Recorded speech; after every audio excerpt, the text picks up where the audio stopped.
नमस्कार, स्वागत है आप सबका। मैं पुनीत पाठक और आप देख रहे हैं मेरा मध्य प्रदेश।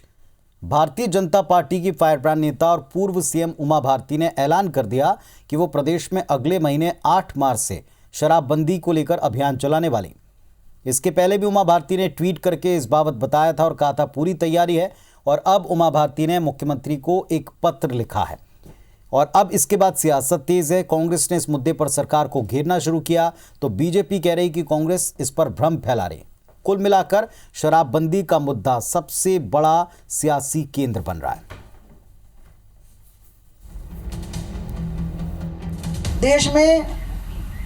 प्रदेश में शराब के खिलाफ वातावरण है। वेरी पर्सनल कन्विक्शन कि शराबबंदी की जा सकती है और क्योंकि कई राज्य सफल हो गए हैं, गुजरात में आज तक है, इसलिए मैं बोल रही हूँ, और बिहार में भी है ही। तो इसलिए ये आप ना इसको मांग कहिए, ना दबाव कहिए, ना संकल्प कहिएगा, ये मेरी आस्था है और उस आस्था में से इच्छा निकली और ये इच्छा राज्य के करोड़ों लोगों की है, इसलिए इसमें अभियान ही पर्याप्त है। नई शराब नीति लाने की तैयारियों में जुटी शिवराज सरकार को पूर्व मुख्यमंत्री उमा भारती ने एक बार फिर घेर लिया है। उमा के विरोध के बाद ही सरकार को नई शराब दुकानें खोलने का प्रस्ताव रद्द करना पड़ा था। साध्वी ने अब एक और कदम बढ़ाते हुए अगले महीने 8 मार्च से प्रदेश में शराबबंदी अभियान छेड़ने का ऐलान कर दिया। उमा भारती ने शराबबंदी अभियान की जानकारी खुद ट्वीट करके दी। शराब और नशा मुक्ति अभियान के लिए मुझे मेरी सहयोगी मिल गई है। खुशबू नाम की ये युवती मध्य प्रदेश की है तथा वो उत्तराखंड में मेरे गंगा प्रवास में शामिल होने आई थी। मैंने उसमें निष्ठा एवं साहस दोनों देखे, तभी उसका नाम गंगा भारती हो गया था। मैंने गंगा को 8 मार्च 2021 को महिला दिवस पर शराब एवं नशा मुक्ति अभियान प्रारंभ करने की तैयारी करने के लिए कहा है। आगे का विवरण वो स्वयं आप सबको 5 दिन बाद बताएंगी। उमा के पार्टी लाइन के विपरीत उठ रहे कदमों ने पार्टी और सरकार दोनों को चिंता में डाल दिया है। केवल शराबबंदी ही नहीं, कई मोर्चों पर उमा भारती की सक्रियता ने बीजेपी को मुश्किल में डाल दिया है। दरअसल मध्य प्रदेश में पिछले 17 सालों से राजनीतिक वनवास झेल रही उमा भारती ज्योतिरादित्य सिंधिया के आने के बाद ज्यादा सक्रिय हुई हैं। उनके निशाने पर प्रदेश की बीजेपी सरकार है। कई मामलों में सोशल मीडिया पर सरकार की घेराबंदी बीजेपी के लिए मुश्किलें खड़ी कर रही है। उमा भारती के बहाने कांग्रेस को भी सरकार को घेरने का मौका मिला है। इधर सत्ता पक्ष कांग्रेस को इस मुद्दे पर राजनीति न करने की सलाह दे रही है। ये अभियान अगर पूरी तरह से नशाबंदी होती है जैसे गुजरात और दूसरे स्टेट्स में है तो निश्चित तौर पर इससे आज बाकी चीज़ों से इतनी आय सरकार को हो रही है कि उसको शराब पे वैसे भी अपने आप को हटाना चाहिए। शराबबंदी निश्चित तौर पर से एक सही कदम होगा। उमा जी का कार्यक्रम और उमा जी का जो अभियान है वो तो सामाजिक अभियान है, वो राजनीतिक अभियान थोड़ी है। अब कांग्रेस तो बिना किसी एंट्री फीस के एंट्री लेने की कोशिश कर रही है।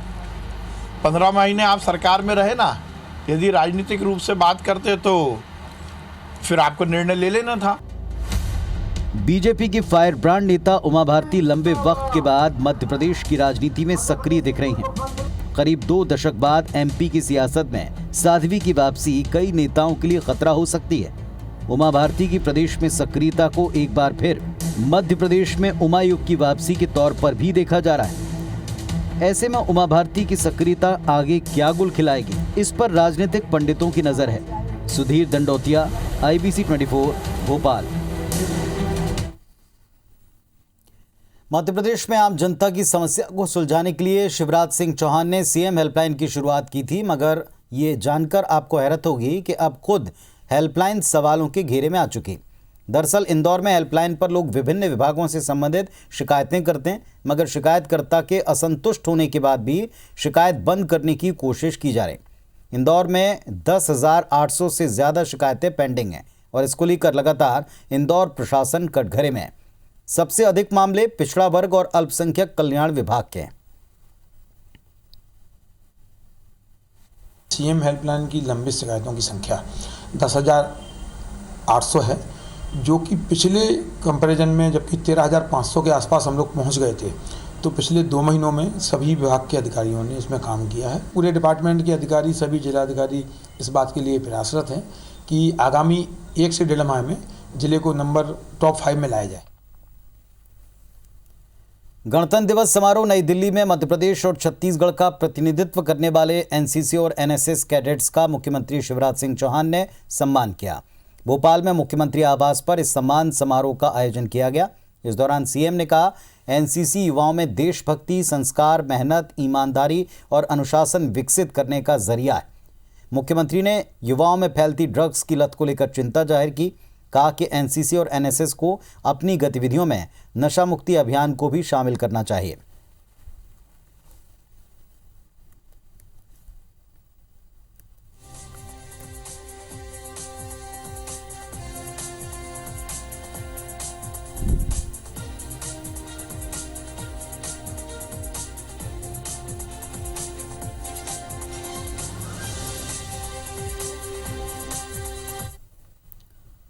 मध्य प्रदेश की राजधानी भोपाल के साथ साथ इंदौर में मेट्रो के प्रथम चरण का काम तेज हो गया है। जहां पहले रूट के काम में तेजी आई, वहीं मेट्रो ट्रेन बनाने की कवायद शुरू हो गई। इसके लिए मध्य प्रदेश सरकार ई टेंडरिंग के जरिए मेट्रो बनाने का काम किसी कंपनी को सौंपेगी। टेंडर में भोपाल इंदौर मेट्रो के लिए भारत सरकार के आत्मनिर्भर भारत प्रोजेक्ट के तहत मेट्रो ट्रेन बनाने के लिए स्वदेशी कंपनियों को प्राथमिकता दी जाएगी।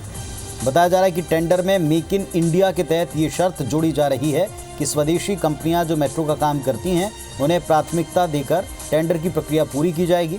भारत में 3 कंपनियां हैं जो मेट्रो ट्रेन बनाने का काम कर रही हैं। भोपाल में डिपो बनाने का काम तेज है। अगस्त 2023 तक मेट्रो रेल का प्रथम चरण पूरा किए जाने की डेडलाइन तय की गई। वहीं दिसंबर 2024 तक भोपाल इंदौर में मेट्रो ट्रेन दौड़ाने का लक्ष्य रखा गया है।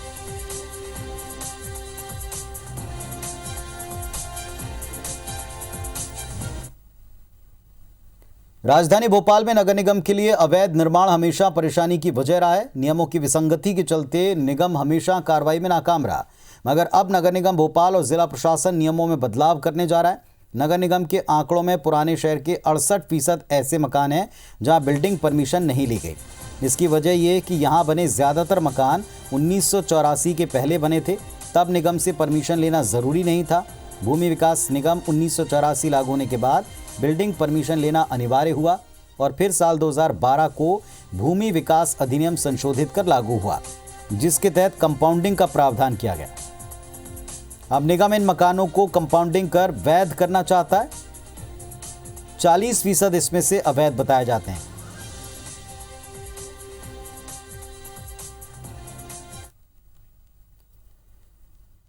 और ये खबर बिलासपुर से इस वक्त हमको मिल रही है। इंदिरा गांधी कृषि महाविद्यालय रायपुर में अनुसूचित जाति के लिए रिजर्व सीट पर होने वाले असिस्टेंट प्रोफेसर की नियुक्ति पर हाई कोर्ट ने फिलहाल स्टे लगा दिया है। बता दें आपको, इंदिरा गांधी कृषि महाविद्यालय रायपुर में सहायक प्राध्यापक के 66 पदों पर भर्ती के लिए विज्ञापन जारी हुआ था और इसके खिलाफ याचिकाकर्ता दुर्गेश सागर ने अपने वकील के माध्यम से हाईकोर्ट में याचिका लगाई।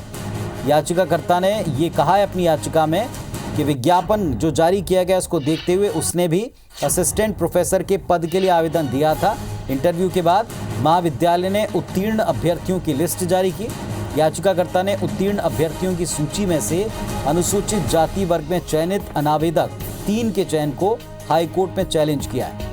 याचिकाकर्ता का कहना है कि महाविद्यालय ने उसकी शैक्षिक योग्यता और शैक्षिक अनुभव को दरकिनार कर अनावेदक 3 को स्कोर कार्ड में ज़्यादा अंक दिए।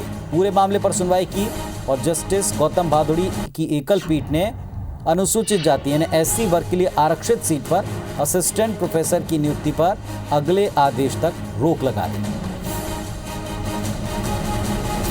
और हमारे सहयोगी शुभम शेखर इस वक्त हमारे साथ जुड़ गए हैं। जी शुभम, जानकारी दें।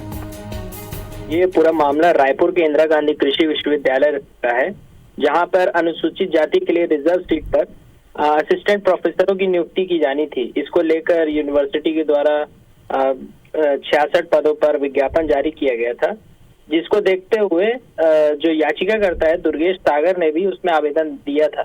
लेकिन दुर्गेश सागर ने अपनी याचिका में कहा है कि जो लिस्ट जारी की गई थी, इनका इंटरव्यू हुआ था और उसके बाद फिर जो कंटेस्टेंट जो जिनका चयन हुआ था, जिनकी लिस्ट जारी हुई थी, उसमें जो आवेदक 3 था इस वर्ग के तहत, उसको स्कोर कार्ड में ज्यादा अंक दे दिए गए थे और जो याचिका करता है उसके शैक्षणिक योग्यता और उसके अनुभवों को दरकिनार कर आवेदक टीम को ज्यादा स्कोर कार्ड में नंबर दे दिए गए थे, जिसको लेकर इसने हाईकोर्ट में याचिका दायर की थी और इसकी याचिका पर सुनवाई करते हुए आगामी आदेश तक पूरी जो नियुक्ति भर्ती है उस पर हाईकोर्ट ने फिलहाल रोक लगा दी है। जी शुक्रिया आपका इस जानकारी के लिए। तो नियुक्ति के ऊपर बिलासपुर हाईकोर्ट में सुनवाई हुई और इसके बाद इस पर रोक फिलहाल लगा दी। अगले आदेश तक इस पूरे मामले में जो शिकायत की गई उस पर संज्ञान लेते हुए रोक लगाई।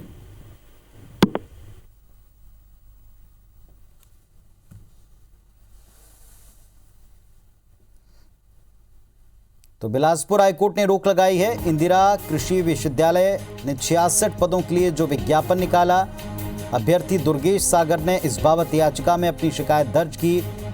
शैक्षणिक योग्यता और अनुभव को दरकिनार कर दूसरे व्यक्ति को स्कोर कार्ड के ऊपर ज्यादा अंक दिए गए। जस्टिस गौतम भादुड़ी की एकल पीठ ने फिलहाल इस पर रोक लगाई है। अगले आदेश तक ये रोक है।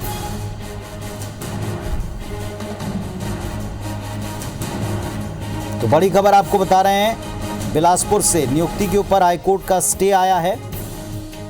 इंदिरा गांधी कृषि विश्वविद्यालय ने 66 पदों के लिए जो असिस्टेंट प्रोफेसर की जो पद थे उन पर जो भर्ती करनी थी, अभ्यर्थी दुर्गेश सागर की याचिका के बाद फिलहाल एससी वर्ग के लिए इस पर स्टे दिया है, रोक लगाई। अगले आदेश तक ये रोक लगाई गई।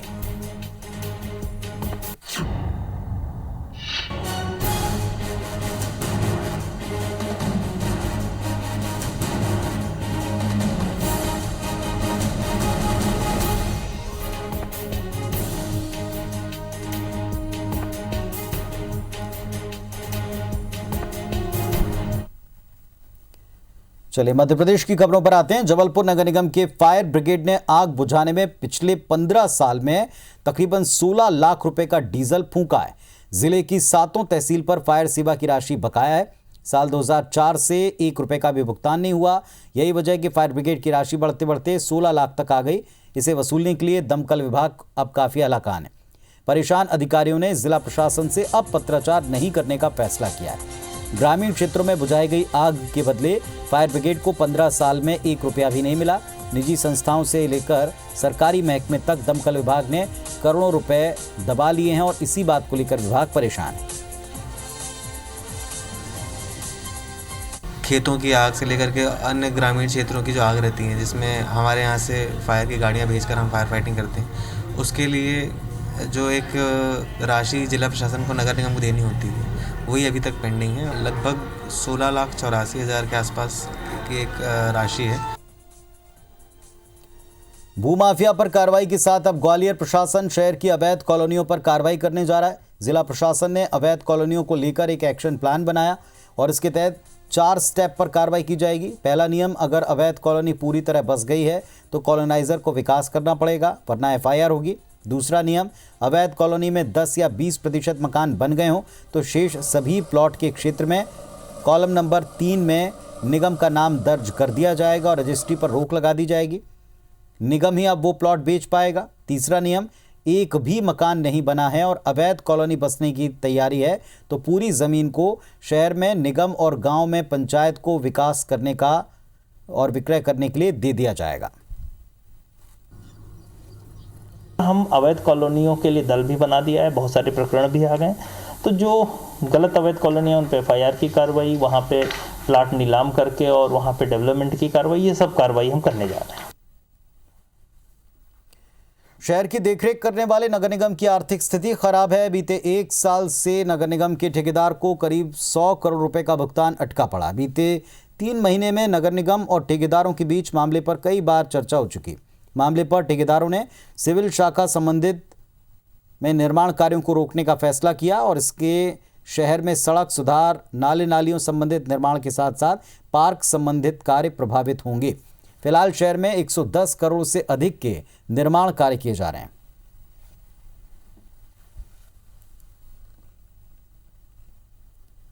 इंदौर की ऐतिहासिक रेजिडेंसी कोठी में काम करने वाले कर्मचारी PF राशि के भुगतान न होने के विरोध में हड़ताल पर हैं। इस कोठी में 49 निजी कर्मचारियों का स्टाफ काम करता है।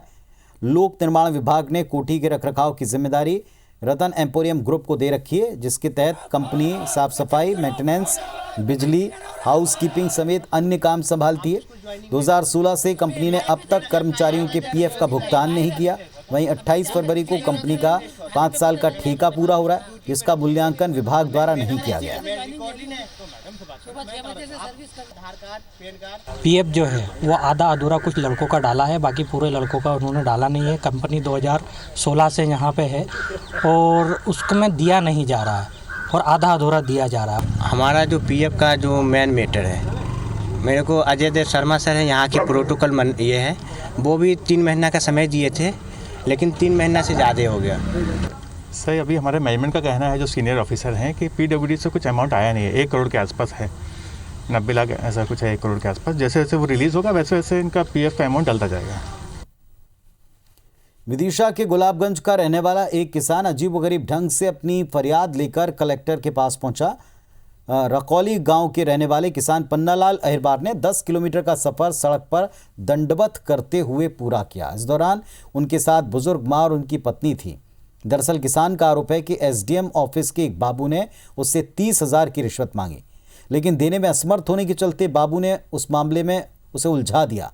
लंबे समय से मामले की सुनवाई नहीं होने से किसान परेशान था और इसी की गुहार लगाते हुए उसने कलेक्टर से मिलने के लिए ये तरीका निकाला। किसान ने दंडवत होकर दफ्तर पहुंचने की जानकारी जैसी दी और इसके बाद एसडीएम मौके पर आ गए। किसान को जल्द न्याय का भरोसा दे दिया। इतना बड़ा अपन ने कदम उठाया तो तुमने एक बार साहब से कहना मेरी चाहे आप गलती मान। मध्य प्रदेश में साल 2019 की पीएससी प्रीलिम्स परीक्षा के मामले में जवाब न देने पर हाईकोर्ट ने राज्य सरकार और एमपी पीएससी को फटकार लगाई। मध्य प्रदेश हाईकोर्ट ने राज्य सरकार और एमपी पीएससी को जवाब देने के लिए 22 फरवरी तक का आखिरी मौका दिया।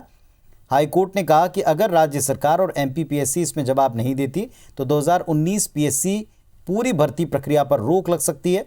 हाईकोर्ट ने साफ किया, पीएससी की मुख्य परीक्षा से पहले प्रारंभिक परीक्षा को चुनौती देने वाली याचिकाओं का निराकरण किया जाएगा। इसके लिए राज्य सरकार और पीएससी को 22 फरवरी तक अपना जवाब देना होगा। हाईकोर्ट में दायर की गई 6 याचिकाओं में ये आरोप है कि एमपी पीएससी 2019 की प्रीलिम्स यानी प्रारंभिक परीक्षा में आरक्षण नियमों का पालन नहीं किया गया। मामले में अगली सुनवाई 22 फरवरी को है। अनारक्षित सीटें जो हैं वो मेरिटोरियस रिजर्व कैटेगरी के छात्रों से भरने का नियम है। सुप्रीम कोर्ट के कई जजमेंट्स हैं और पीएससी ने इसको रिजर्व कर दिया है 40% केवल फॉरवर्ड क्लास के लिए। पीएससी को आखिरी मौका दिया है स्पेसिफिक रूप से कि आप इस संबंध में अपना जवाब 22 तारीख के पूर्व प्रस्तुत करें और राज्य शासन को भी स्पष्ट रूप से निर्देशित किया है कि आप 22 तारीख के पूर्व अपना जवाब प्रस्तुत करें।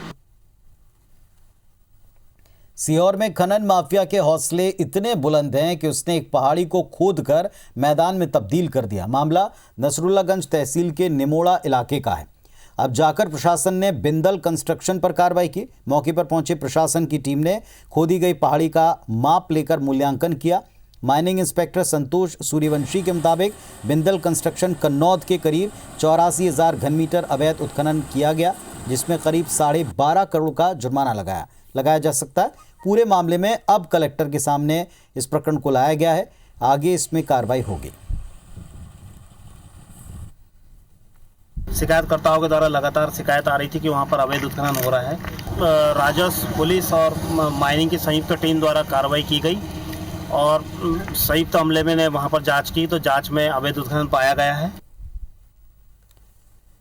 कभी कभी अति उत्साह नगर निगम कर्मियों पर भारी पड़ सकता है या भारी पड़ जाता है। माफिया के खिलाफ कार्रवाई के लिए अति उत्साहित अधिकारी बिना तैयारी के पहुंच रहे हैं। गुरुवार को कुछ ऐसा ही नजारा दिखा।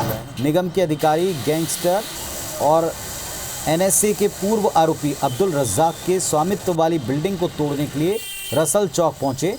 यहां पर उन्होंने पूरे क्षेत्र की घेराबंदी कर भारी पुलिस बल की मदद से जर्जर भवन को तोड़ने की तैयारी शुरू की, लेकिन इसी बीच रज्जाक के वकील मौके पर आ गए और कार्रवाई को गलत बताया। निगम अधिकारियों को बताया कि इस भवन को तोड़ने संबंधी निगम की कार्रवाई पर हाईकोर्ट ने रोक लगा दी। इसकी विधिवत जानकारी नगर निगम के विधि विभाग को दी गई थी। इसके बाद निगम के अधिकारियों ने जब हाईकोर्ट के स्टे ऑर्डर को देखा तो उन्हें बेहद मायूसी हाथ लगी।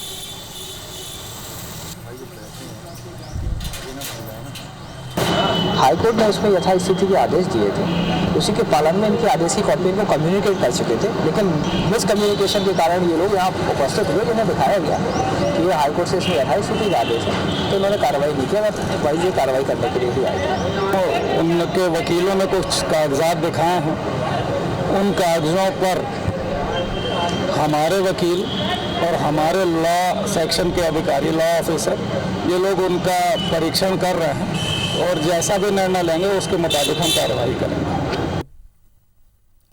भोपाल के हमीदिया अस्पताल स्थित मल्टीलेवल पार्किंग की 5वीं मंजिल से गिरी छात्रा मोहिता मेहतेले की इलाज के दौरान मौत हो गई। मृतका के परिजनों ने बताया कि उन्हें मामले की सूचना देर शाम को हमीदिया अस्पताल प्रबंधन से मिली। मोहिता रोजाना की तरह कल दोपहर 12 बजे घर से कॉलेज और कोचिंग के लिए निकली थी, लेकिन हमीदिया अस्पताल परिसर में छात्रा आखिर क्यों और किस लिए पहुंची, इसका जवाब फिलहाल पुलिस और परिजनों के पास नहीं है। परिजनों ने बताया कि मृतका मोहिता पढ़ाई में व्यस्त रहती थी, बाहरी लोगों से इसका मेलजोल ज़्यादा नहीं था। मोहिता के पिता सेंट्रल जीएसटी विभाग में इंस्पेक्टर हैं। कोईफिजा थाना पुलिस ने इस संदिग्ध मामले की जांच शुरू कर दी। पुलिस अधिकारियों ने बताया कि पोस्टमार्टम रिपोर्ट के बाद घटना के कारणों का खुलासा हो सकता है। सीसीटीवी कैमरे की पड़ताल की जा रही। उधर चिकित्सा शिक्षा मंत्री ने भी मामले पर जांच की बात कही। कोई जानकारी नहीं, हम लोगों को मंदिर के जाने के लिए बोला, फिर वो कॉलेज वगैरह उसका आना जाना था, हम लगा कॉलेज गई होगी और ये नहीं पता था यहाँ क्यों आ गई, कैसे, कुछ हमें इस बारे में कोई जानकारी नहीं। पोस्टमार्टम रिपोर्ट का हम वेट कर रहे हैं, अगर पोस्टमार्टम रिपोर्ट प्राप्त हो जाए। किसी प्रकार का कोई सुसाइड नोट अभी प्राप्त नहीं हुआ है, लेकिन परिजनों के कथन के बेसिस पे और बाकी तहकीकात करने के बाद हम निश्चित तौर पर बता पाएंगे कि ऐसा उसकी चिपकी। किसी की भी मृत्यु बहुत दुर्भाग्यपूर्ण है और कोई छात्रा वहाँ से आकर और पार्किंग में चली गई, क्योंकि पार्किंग तो सार्वजनिक है। सार्वजनिक पार्किंग में ऊपर जाकर उसने कूदकर अपनी जान दी है। पुलिस कार्रवाई करेगी और जांच भी करेगी। तो इस बुलेटिन में फिलहाल इतना ही। खबरों और अपडेट्स के लिए आप देखते रहिए IBC 24। नमस्कार।